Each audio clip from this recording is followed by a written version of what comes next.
Okay, now Blacklane. Jens, please come on stage. As an investment banker who worked at Lehman Brothers, transportation was always the coolest and number one thing. Yes, please.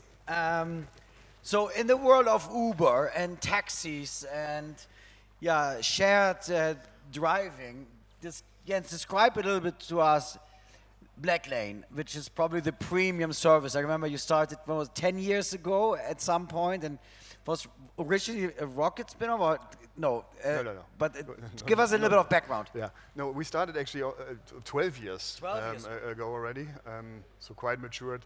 Blacklane is a global chauffeur service platform. So you are right, it's more premium. It's longer distances. It's like 50, 60, 70 kilometers on average that customers are sitting in our cars.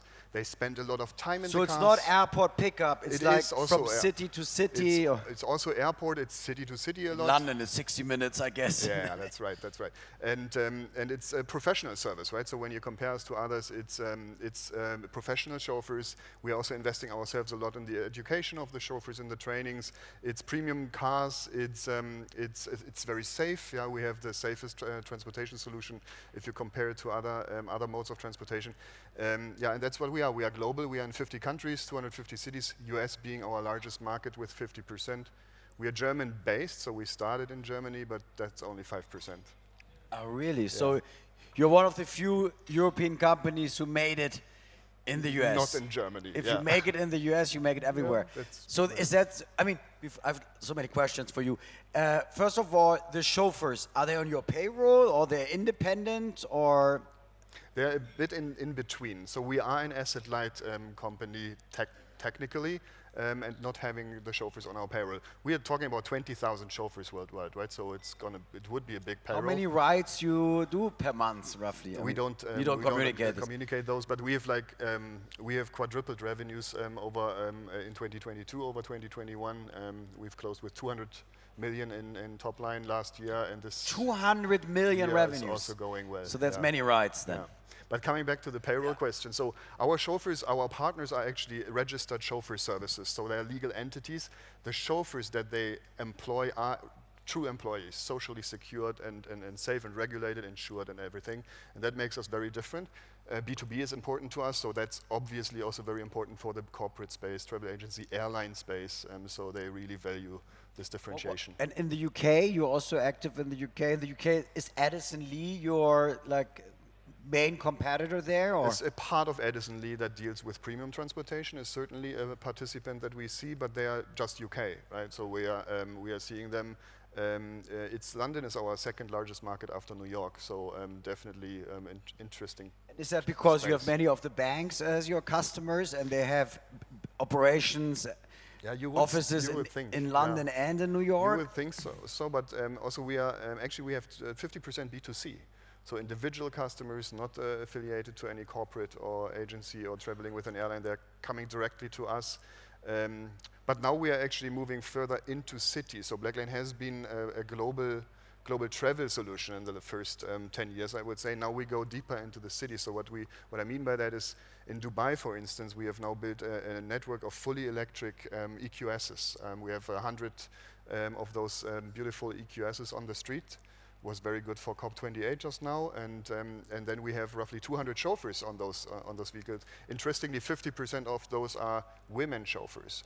So we have built a chauffeur academy that is really pushing also hard on because that's also part of sustainability. Your chauffeurs drive for Blacklane, or they're also opportunistic that they have several apps, and then you never really know, is it now Lyft, Uber, Get, or whatever? Yeah. Not there, so this is exclusively working with us. The EQSs are only used for Blacklane. They're also branded. The chauffeurs are trained by us and also only drive with Blacklane. In other markets, depends on the maturity of those markets. It can be everything from just gap filling to exclusive services.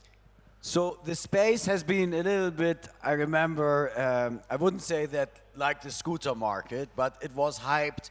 And I remember that Dave Weiser from Get, who presented almost every year, I think Get, they didn't get it, right? It looks like Get struggled quite a bit. Is the positioning of Blacklane versus these, call them head to head with Uber.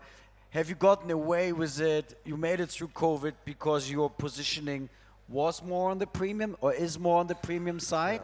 Was that the secret source?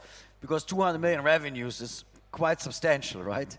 It is interesting. I think like you are right. Like mobility used to be a hype, but when we started, actually, we started pretty much at a similar time than Uber.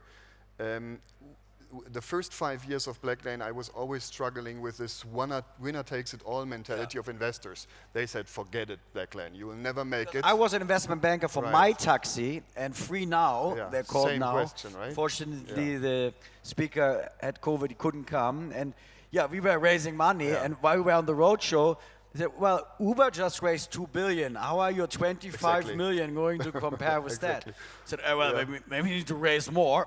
So we were never in this luxurious position of being hyped ourselves. So we were fighting against this winner takes it all mentality. The next 5 years, when Uber actually heavily struggled and were never even close to profitability, we struggled against that picture, right? So mobility will never work. It's never going to be profitable.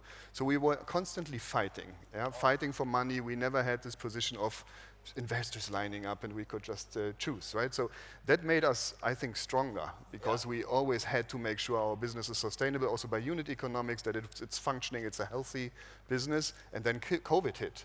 And in 3 weeks, we lost 99% of revenue. 99, like from 10 million to 100,000 in 3 weeks. A lot less than NOAH lost in that years. That's true. A lot. Yeah. So but that helped us actually to our resilience, and probably also like that we always worked on functioning unit economics helped us in that moment in time. But wasn't it that during COVID, well, maybe around the COVID times, that people did want to travel alone and they rather paid a little bit more than going in the communal bus or subway. So after the COVID, did you see a positive COVID momentum for your business a little bit? It's interesting. So we were totally dependent on airport transfer, and that was the problem, right? That was our big mistake. No diversification at all. And that's why we were hit so hard. But then we realized that city to city, for instance, is an upcoming interesting product. People were not willing to travel in planes or trains from city to city, but use the private transportation instead.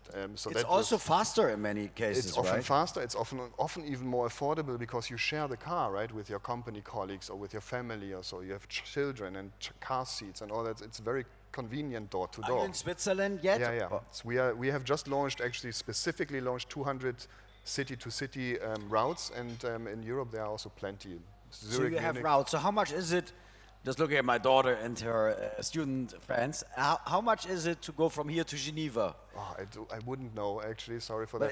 But it's probably cheaper than 3 tickets of SBB tickets, right? I don't know. I would need to look. It's certainly cheaper. Like this product is ideal for replacing this last leg of a flight. Yes. People are flying into New York and then they do another flight to Philly, or they fly into Munich and then take another flight maybe to Zurich or so, and this doesn't make any sense, right? And can you book it through on any of the platforms like a Kiwi or...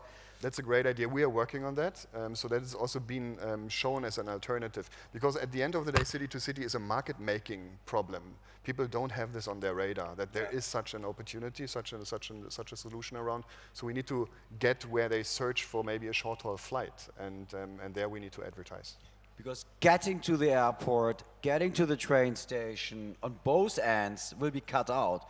So there's time, money, comfort, privacy. Yeah. Maybe you have Wi-Fi. Couldn't have framed it better. Yeah. Yeah. I love this transportation stuff. Yeah. So you made it through COVID. Your revenues are super high. Are you profitable now, or? We are. Since March last year, we are cash flow positive. Yeah. So this was also. Is it scary for you?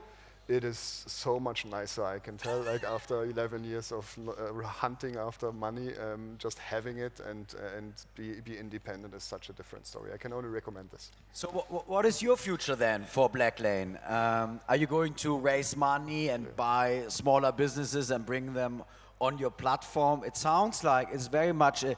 By the way, Jochen Engert from Flix, who many times spoke at NOAH, it was always like a city to city business, right? That's the product, right? Mm-hmm. Can you buy businesses or grow organically into new destinations? Yeah. We can do both, right? For sure, there is a lot of consolidation pressure in the market. Also a consequence of COVID, a lot of companies have struggled. And that's an opportunity for us to specifically maybe also open up some markets where we are not that strong in yet. But also organically, like we have so many good products in the pipeline, so much momentum, so many more new partners. Like we just need to keep on executing. Wonderful. Well, I'm going to research your prices and Please, compare. yeah. And Well, complain thank to you me so then. much. We are going to have the next speaker coming.